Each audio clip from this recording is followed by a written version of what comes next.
வணக்கம். க்ளோரி ஆனி. அதாவது உங்கள் டூத் பேஸ்டில் உப்பு இருக்கா அப்படின்னு கேட்ட மாதிரி அண்ணன் சென்ற சனிக்கிழமை தேனிசை செல்லப்பா அவருடைய புகழ் வணக்கத்து நிகழ்வில் கொஞ்சம் கேள்வியாக கேட்டுட்டாரு. நம்ம கை காட்டும் காங்கிரஸை பார்த்து கை நீட்டும் காங்கிரஸ்னு கூட வச்சுக்கலாம். எங்கெல்லாம் அதிகமாக தருவாங்களோ அங்கே கையை நீட்டுற கை காங்கிரஸ் அப்படின்னு கூட வச்சுக்கலாம். இப்படி கிடைச்ச இடத்துல எல்லாம் கை நீட்டுற காங்கிரஸ், கை நீட்டுறதுன்னா அடிக்கிறதுக்கு இல்லை, அந்த வீரம் அந்த இதெல்லாம் அவங்களுக்கு கிடையாது, அந்த சுயம்புத்தனம் எல்லாம் கிடையாது. வாங்குறதுக்காக கை நீட்டுற அந்த காங்கிரஸை பார்த்து மனுஷனா பிறந்தவனுக்கு என்னென்ன சில குணநலன்கள் இருக்கணுமோ, மானத்தோட வாழ்றதுக்கு என்னென்ன குணநலன்கள் இருக்கணுமோ அதெல்லாம் இருக்கான்னு கேட்டுட்டாரு. அது இந்த மாணிக்கம் தாகூருக்கு திடீர்னு பகீர்னு பட்டுடுச்சு. அது வரைக்கும் எங்க ஊர்லாம் சொல்லுவாங்க, அது செத்த நாயெல்லாம் திடீர்னு மிதக்குதே அப்படிம்பாங்க. அது மாதிரி எங்க இருக்காங்க, எந்த மூலையில கிடக்காங்கன்னு தெரியாம இருந்த அந்த காங்கிரஸ் திடீர்னு உயிரோட எழுப்பி மிதக்க ஆரம்பிச்சிட்டு அப்படின்னு தான் சொல்லணும். இதுக்கு வேற கொடி பிடிச்சிக்கிட்டு மகளிர்கள் பயங்கரமா என்னவோ அவன் உள்ளாடையோட ஆடி பாடி நடனம் ஆடி நடிச்சுக்கிட்டு அரியணை ஏறியிருக்கான். அவன் கூட போய் கூட்டணி வச்சுட்டு வெக்கமே இல்லாம அவர் தனிப்பட்ட முறையில ஒரு சட்டப்பட்ட திறந்துட்டு அவர் இயக்குனர் நடிக்கதான் செய்வாரு, ரீல்ஸ் போட்டு இல்லைன்னா அவர் டயலாக் பேசி மகிழ்ந்தத அந்த வீடியோல உள்ள படத்தை எடுத்து ஒட்டிக்கிட்டு அதை செருப்பால அடிக்கிற மாதிரியும் அதை பயங்கரமா போராடுற மாதிரியும் எண்ணி 10 பேர் இல்ல காங்கிரஸோட லட்சணம். இதுல வேற முதியோர் பென்ஷன் வாங்குறவங்க எல்லாம் இழுத்துட்டு அந்த கட்சியில இளைஞர் அணி இருக்கா, மகளிர் அணி இருக்குதா, அணின்னு ஒண்ணு இருக்குதா, அணி அணியா பிரிஞ்சிருக்காங்க.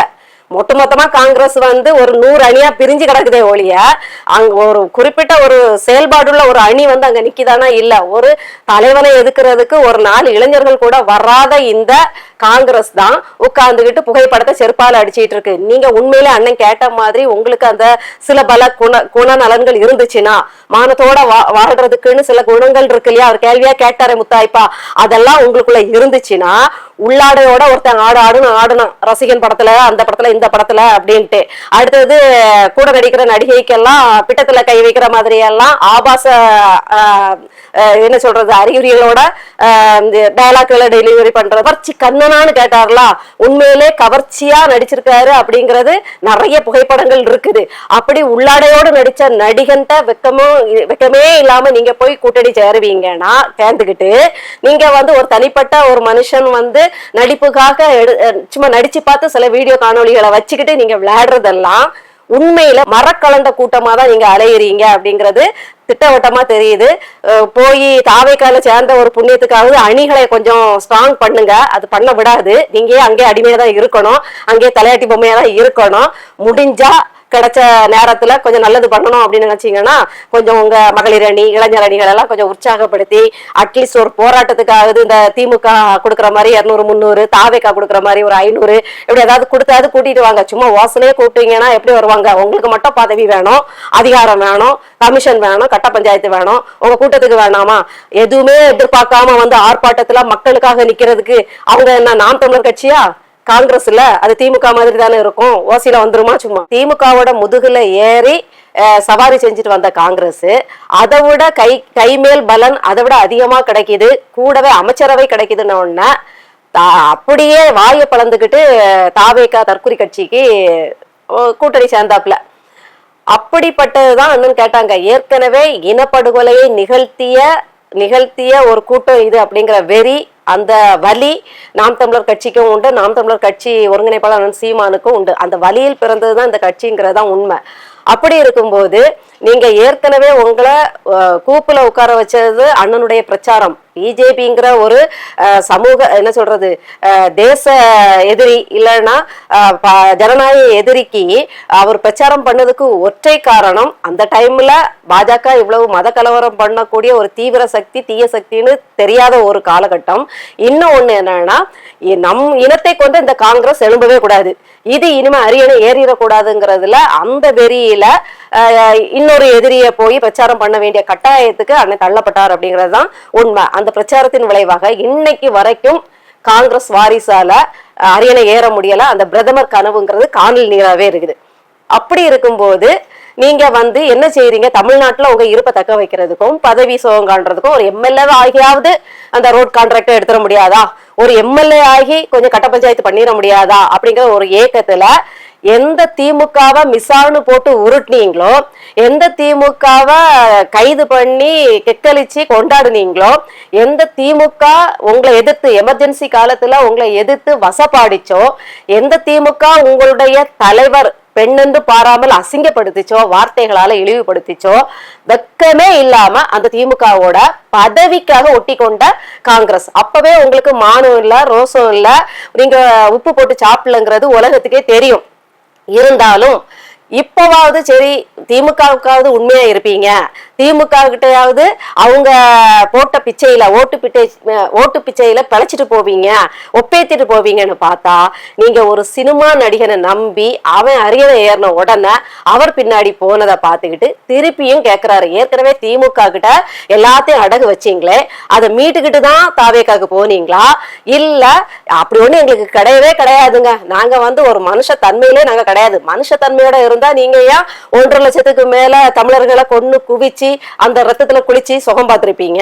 உங்களுக்கு கிடையாதுங்கிறத நீங்க உறுதிப்படுத்தி தான் பதவிக்காக 2 அமைச்சரவை தருவாங்க, மாநிலங்களவை பொறுப்பை ஏத்துக்கலாம், கிடைச்சிரும் பதவி அப்படின்ட்டு பதவி ஆசையில நீங்க போனது உண்மை. அது அவரு கேட்டாரு, அவர் கேட்பாரு. அவரை உடனே வந்து மாணிக்கம் தாகூர் என்ன வந்து கேக்குறீங்க, இவர் வந்து திமுகவின் ஆளாக செயல்படுகிறார், திமுகவின் குரலாக ஒலிக்கிறார், உதயநிதி குரலாக எதிரொலிக்கிறார் அப்படின்னு.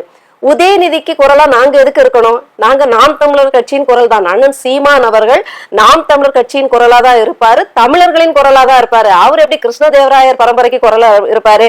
நாங்க எதுக்கு உதயநிதிக்கு எதிராக இப்ப வந்து நாங்க குரல் எழுப்பணும்? நாங்க என்ன உங்களை மாதிரி அறிவை கடன் கொடுத்துட்டு வந்தவங்களா, மானத்தை விட்டுட்டு வந்தவங்களா? எதிர்கட்சியா இருக்கக்கூடிய கட்சியை நாங்க எதுக்கு இனிமே வசப்பாடணும்? இத்தனை வருஷம் வசப்பாடிட்டோம், இத்தனை வருஷம் அவங்க அயோக்கியத்தனங்களை எடுத்து புட்டு வச்சுட்டோம். இன்னைக்கு ஒரு மாற்றம்னு ஒண்ணு வந்திருக்கு இல்லையா? அது அண்ணன் சீமான் போட்ட விதை. அவர் மாற்றத்தை விதைச்சுதான் இன்னைக்கு வந்து ஒரு சினிமா நடிகன் வந்து அதை அறுவடை பண்ணிட்டு போயிருக்காப்ல. இந்த திமுகவை ஏறி மிதிச்சுதான் நாங்க வந்து இத்தனை சதவீதமும் வாங்கணும். அப்படி இருக்கும்போது ஆளுங்கட்சியா இருக்கு அதிமுக ஆட்சியில எடப்பாடியார் அவர்களை விமர்சிச்சோம், ஜெயலலிதா அம்மையார் காலத்துல ஜெயலலிதா அவர்களை விமர்சிச்சோம். திமுக எடப்பாடியார் ஆட்சி காலத்துல கூட திமுகவை விமர்சிக்கிறத நாங்க கைவிடல. அதே மாதிரிதான் போன 5 வருட ஆட்சிய நாங்க வந்து என்னென்ன உண்மைகளை பேசணுமோ அதை தைரியமா வழக்குக்கும் வாதுக்கும் அஞ்சாம பேசினாரு எங்க ஒருங்கிணைப்பாளர் அண்ணன் சீமான் அவர்கள். அப்படி இருக்கும்போது இப்போ புதுசா ஒரு அரசு அமைஞ்சிருக்கு, அதோட சினிமாத்தனமான தலைவருக்கும் ஒன்னும் தெரியல, இடிச்ச புலி மாதிரி உட்கார்ந்துட்டு இருக்காரு, பிடிச்சு வச்ச பிள்ளையார் மாதிரி வாயில கொழுக்கட்டையை வச்சுட்டு உட்கார்ந்துட்டு இருக்காரு. அதுவே கட்சிக்காரங்களை பார்த்து அந்த யமதர்ம வாகனத்துல ஏறிட்டா மட்டும் அந்த என்ன சொல்றது, ஒரு அபசகுன சக்தி, ஒரு மாய சக்தி உடம்புல ஏறின உடனே பிலுன்னு உளறி தள்ளிட்டு போறாரு. அப்போ அவருடைய ஆட்சியில நடக்கக்கூடிய அவருடைய செயல்பாடுகள், அவரை காரணமா காட்டி அவருடைய அள்ளக்கைகள் பண்ற அக்கப்போர்கள், மாமூல் வேட்டை, வசூல் வேட்டை, பண மோசடி, பாலியல் வன்கொடுமைகள் எல்லாத்தையும் நாங்க பேசதான் செய்வோம். அதை எப்படி பேசாம இருக்கணும்? இதுக்கு தாவேக ஆட்சியில விஜய் செயல்பாடு சரியில்லாம இருக்குது, விஜயோட கட்சி ஆட்கள் அலப்பற பண்றாங்க, அதை நாங்க பேசாம உதயநிதிக்கு எதிராக நாங்க எதுக்கு குரல் எழுப்பணும்? இப்ப என்ன உதயநிதி துணை முதலமைச்சரா இருக்காரா? என்ன எதுக்காக நாங்க வந்து இப்ப செத்த பாம்பை நாங்க எதுக்கு அடிச்சிட்டு இருக்கணும்? திமுகங்கிறது செத்த பாம்பு ஆயிடுச்சு. செத்த பாம்பை அடிச்சு நீங்க உங்க வீரத்தை காட்டுவீங்க. கோழைகளான உங்களுக்கு செத்த பாம்பை தான் அடிக்க தெரியும். நாங்க எதுக்கு செத்த பாம்பு அடிச்சிட்டு இருக்கணும்? இப்ப உயிரோட இருந்து ஒருத்தரையும் கொத்தி தின்னு விஷத்தை கக்கிட்டு இருக்கக்கூடிய தாவேக கட்சியை தானே நாங்க வந்து அடிக்க முடியும். ஒரு அறிவும் கிடையாது, ஒண்ணும் கிடையாது. திமுக உடனே ஒரு அறிவாளித்தனமா சொல்றாரு, தாய் மாமன் சீர் போன உடனே தெரியுது இவங்களுக்குள்ள அண்டர் டீலிங் இருக்குது, அனிதா ராதாகிருஷ்ணன் போன உடனே தெரியுது அப்படின்னு. அப்போ இத்தனை வருஷம் திமுக எதிரி, திமுகவை மிசால போட்டு உருட்டின நீங்க, உங்களை நாரடிச்ச திமுக கிட்ட நீங்க அப்ப டீலிங்ல இவ்வளவு நாளும் ஓட்டிட்டு இருந்தீங்கிறது தெரியுதா? இந்த ரோடு கான்ட்ராக்ட், அந்த கான்ட்ராக்ட், இந்த கான்ட்ராக்ட், ஒரு 4 எம்எல்ஏ வந்துட்டோம்னா கான்ட்ராக்ட்ல கொஞ்சம் பங்கு வாங்கிடலாமே அப்படின்னு நப்பாசையில நீங்க வந்து திமுகங்கிற யாரு துரோகி பொல்லாதவங்கன்னு நீங்க வந்து பிரச்சாரம் பண்ணீங்களோ அதே திமுக ஒட்டிட்டு ஒட்டுணி மாதிரி இருந்தது. அண்டர் டீலிங்னு உங்க வாயாலேயே சொல்லிட்டீங்களா? இப்போ திமுகவோட அதிகமா தர்றாங்க, குதிரை பேரம் பேசி சோஃபால தங்க கட்டிகளா தராங்க அப்படின்ன உடனே அதுக்கும் மயங்கி அமைச்சரவை பொறுப்பு தாராங்க, அடுத்தது மாநிலங்களவை உறுப்பினர் தாராங்கன்னு பதவி ஆசை அதிகார போதையில ஓடி போய் தாவி இத்தனை நாள் முதுகுல உங்களை சுமந்துகிட்டு என்ன சொல்றது வசை வாங்கிய உங்களாலேயே பாதி வசைகளையும் வசை மாறி பொழிந்த ஒவ்வொரு வாக்கியங்களையும் அவங்க வந்து ஏற்கனவே திமுக தனிப்பட்ட முறையில அவ்வளவு அயோக்கியத்தனம் பண்ணி அவ்வளவு சாபங்களையும் அவ்வளவு வைத்தறிச்சலையும் வாங்கிட்டு போதாத குறைக்கு இனப்படுகொலை நிகழ்த்திய உங்களை தூக்கி சுமந்ததால அதுக்கும் சேர்த்து வசை வாங்கி வசை மாறி நாங்க எல்லாருமே வசை மாறி திட்டினதை பொறுத்துக்கிட்ட இல்ல அதனால கஷ்டப்பட்ட அந்த திமுகவை நீங்க நன்றி மறந்து இப்போ இந்த டீலிங் நல்லா இருக்கு. தாவேகா கட்சியோட தலைவர் பண்ற டீலிங் தான் நல்ல மினுமினுக்குது, பளபளப்பா இருக்குது, நல்ல வந்து வெயிட்டா இருக்குது அப்படின்னு நீங்க அண்டர் டீலிங்ல தான் அப்ப போயிருக்கீங்கன்னு சொல்லாமா? இல்லாட்டி தேர்தலுக்கு அப்புறம் அப்படி என்னத்த விஜய் என்கிற நடிகர்கிட்ட நீங்க கொள்கை கோட்பாடு கண்டுபிடிச்சு போனீங்க?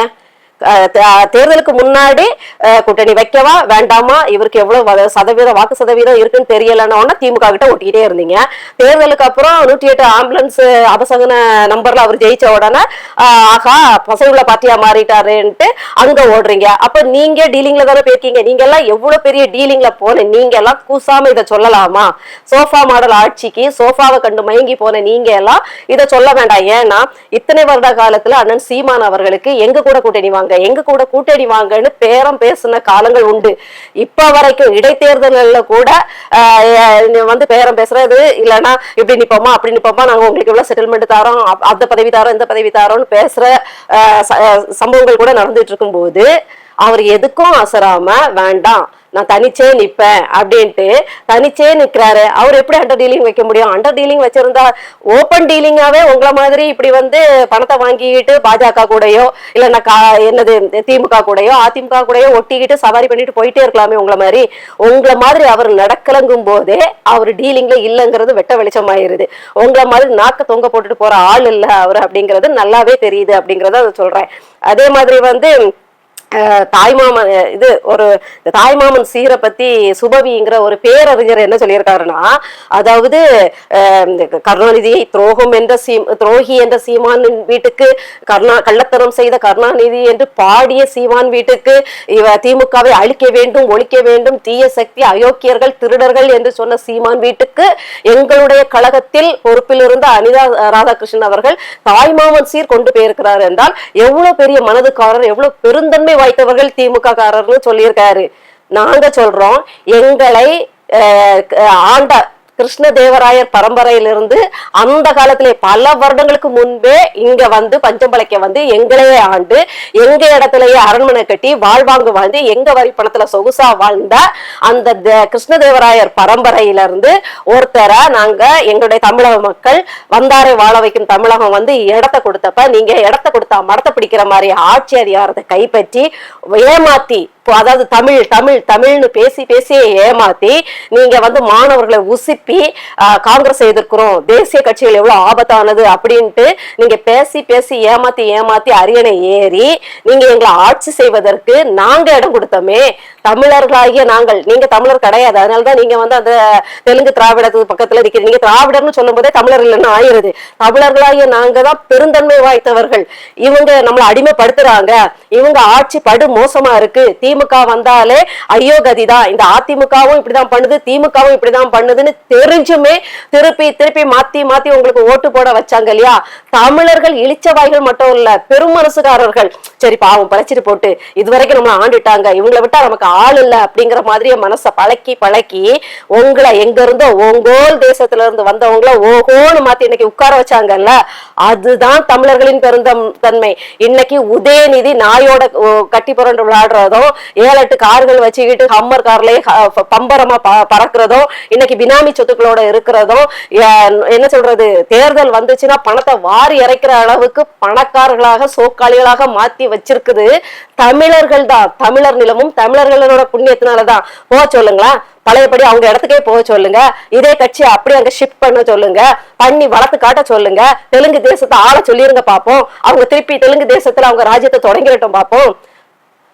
தமிழர்கள் பெருந்தன்மையானவர்கள், நம்பி ஏமாறுறவங்க ஓஹோ இவர்தான் நம்மளை காப்பாத்துவாங்க போல, இப்படி வீரமா பேசுறாரு, நாடகத்துல புரட்சிகரமா வசனம் எழுதுறாரு, இந்த படத்துல சிவாஜிக்கு இப்படி எழுதியிருக்காரு, எம்ஜிஆருக்கு இப்படி எழுதியிருக்காரு, அப்ப இவர் நல்லவராதான் இருக்கும் அப்படின்னு நம்பி நம்பி நம்பி அடிபட்டு அடிபட்டு அடிபட்டு வேதனைப்பட்ட பிறகும் நன்றி விசுவாசத்துல உங்களை இன்னைக்கு இந்த திமுக காரங்களை ஆட்சியில இல்லாட்டியும் ஒரு சர்வாதிகாரிகளாக இன்னைக்கும் அவங்க வந்து படோபடமாக ஆடம்பரமாக ஒரு ராஜாக்குரிய அந்தஸ்துகளோட வலம் வர்றதுக்கு காரணமே தமிழர்கள் தான். தமிழர்கள் போட்ட பிச்சை, வாக்கு பிச்சை தான் காரணம். அதனால பரந்த மனம் கொண்டவர் வந்து அனிதா ராதாகிருஷ்ணன் இல்ல, பரந்த மனம் கொண்டவர்கள் திமுக காரங்க இல்ல, இவர்களை எல்லாம் மீண்டும் மீண்டும் அரியணை ஏற்றி அழகு பார்த்த தமிழர்கள் தான் பரந்த மனம் கொண்டவங்க. அதை வந்து சுபவி அவர்கள் மறக்க வேண்டாம் அப்படிங்கிறத இதுதான் தெளிவா சொல்லிக்கிறேன். இப்படியாக ஒரு கூட்டத்துக்கு அண்ணன் கேட்ட கேள்விக்கு பதில் சொல்ல தெரியலன்னா அதுக்கு இஷ்டத்துக்கு எதையாவது சொல்றது. பதிலுக்கு பதில் சொல்லுங்க. நீங்க கட்சி தாவுனது முறையா? நீங்க வந்து தாவேகா கட்சிக்கு தாவுனது, அந்த தாவேகா தலைவர் புனிதமானவர், ஆம்பளை அண்ணன் தெரசா, இல்லைன்னா அவர் வந்து பல என்ன சொல்றது தேசிய கட்சிகளுக்கு எதிராக பேசி தேசிய கட்சிகளின் அவலங்களை எல்லாம் பேசி தோலுரிச்சி காட்டி கிழிச்சு வழக்குகள் வாங்கி ஜெயிலுக்கு போய் தர்ம அடி வாங்கி வசைகள் நிறைய வாங்கி இல்லைன்னா வந்து ஆர்ப்பாட்டம் அது இதுன்னு போய் உடலடி கல்லடி எல்லாம் பட்டு அவர் வந்து சம்பாத்தியத்துல பாதிய ஏழைகளுக்குன்னு கொடுத்துக்கிட்டு வாழ்றவரு அப்படின்னு தெரிஞ்சு அப்படி அதனால மயங்கி நீங்க போறீங்களா? அப்படின்னா அது எப்பவே போயிருக்கணும். அப்படின்னா நாங்களும் தான் நாம் தமிழர் கட்சி தேவையில்லையே, இந்த தாவேகா கட்சி போதும்ட்டு எல்லாருமே பெரிய மனசோட ஒரு மனதா அதை வந்து நாங்க வரவேற்றிருப்போமே. அது எதுவுமே அவருக்கு கிடையாது. சமூக அக்கறையும் கிடையாது, சமூக நலன் கிடையாது, மக்கள் அக்கறை கிடையாது, எந்த ஒரு இறக்க குணமும் கிடையாது, இங்க மேல் மாடியில எதுவுமே கிடையாது அப்படிங்கிறது தெரிஞ்சனாலதான் நம்ம அவ்வளவு வலுவா அவரை எதிர்க்கிறோம். ஆனா நீங்க எதுக்காக போறீங்க? பதவிக்காக போறீங்க. பதவிக்காக போய்கிட்டு எந்த பதவிக்கும் ஆசைப்படாம கூட்டணிக்கு வந்தா உன்னை வந்து அமைச்சராக்குறோம், கூட்டணிக்கு வந்தா உனக்கு இவ்வளவு கோடி, உன் கட்சிக்கு இவ்வளவு கோடி தாரோம், நீ கொஞ்சம் எங்களுக்கு தலையாட்டிட்டு உட்கார்ந்துரு, எங்களுக்கு பக்கம் கொஞ்சம் வந்துருன்னு எவ்வளவோ பேசியும் அசையாத சீமான் அவர்கள் டீலிங்ல இருக்கிறாரா? இல்ல எந்த கட்சி பசையுள்ள பார்ட்டி, எந்த கட்சியில போனா பதவி கிடைக்கும், பணம் அதிகமா கிடைக்கும், தங்க பிஸ்கட் கிடைக்கும்ட்டு தாவி தாவி முதுகுல ஏறி போய் உட்கார்ந்துக்கிட்டு அதுல சுகம் காண்ற நீங்க வந்து டீலிங்ல இருக்கீங்களான்ட்டு ஒரு முறை உங்களையே நீங்க வந்து உங்களுக்கு மனசாட்சின்னு ஒண்ணு இருந்தா, இல்ல யோசிக்கிற புத்தின்னு ஒண்ணு இருந்தா, ஏன்னா தாவேக்காக்கு போயிட்டா மூளையை கலட்டி வச்சுட்டு தான் போகணும். ஏற்கனவே திமுகவுக்கு போகும்போது உங்களுக்கு மூளையை கலட்டி வச்சுட்டு தான் அறிவாலயத்துல வச்சுட்டு தான் வந்திருப்பீங்க. கண்டிப்பா அதை எடுத்து மாட்டிட்டு வரக்கூடிய அளவுக்கு உங்களுக்கு தெரியாது, ஏன்னா கழட்டி வச்சுட்டீங்க இல்லையா? அதுல மூலமழுங்கி கூட்டத்தோட சேர்ந்த மூலமழுங்கிகள் நீங்க. உங்களுக்கு யோசிக்கிற திறன் கிடையாது. ஊனா சீமானண்ணனை என்ன சொல்லணும், அவரை வந்து பதிலடி கொடுக்குறோம் அப்படிங்கிற பேர்ல நீங்க தான் உங்களுடைய முட்டாள்தனத்தை வெளிப்படுத்திட்டு இருக்கீங்க. நீங்க தான் உங்களுடைய டீலிங் பவர் என்ன, டீலிங்காக நீங்க எப்படியெல்லாம் தாவி தாவி குதிச்சு ஓடுறீங்க, பல்லழிச்சிட்டு போறீங்கிறது வெட்ட வெளிச்சமாகுது அப்படிங்கிறத இதுல நான் சொல்லிக்கிறேன்.